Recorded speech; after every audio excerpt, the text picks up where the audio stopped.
विठू नामाचा जयघोष करीत निघाली कुचन प्रशालेची दिंडी। आषाढी यात्रेचे वेध साऱ्या महाराष्ट्राला लागले असून राज्याच्या कानाकोपऱ्यात दिंड्या पंढरीकडे प्रस्थान करीत आहेत। पद्मशाली शिक्षण संस्था संचलित कुचन प्रशालेच्या वतीने विठू नामाचा जयघोष करीत प्रतिकात्मक दिंडी काढण्यात आली।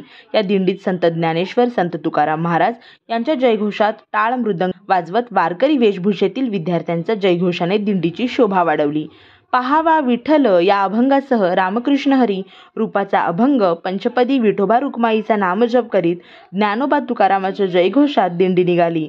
कुचन प्रशालेतील चिरंजीव हेमंत निगडी याने विठ्ठलाचे साजरे रूप धारण केले होते, तर रुक्मिणीच्या वेशात कुमारी संजना इंगळे होती।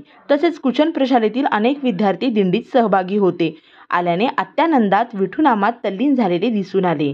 प्रारंभी विठ्ठल रुक्मिणीची पूजन प्राचार्य युवराज मेटे, उपप्राचार्य अनिल निंबाळकर, उपमुख्याध्यापक मधुकर धर्मसाळे, पर्यवेक्षक दत्तात्रय मेरगू, प्रणिता सामल, मल्लिकार्जुन जोकरे व सर्व शिक्षकांच्या हस्ते करण्यात आले।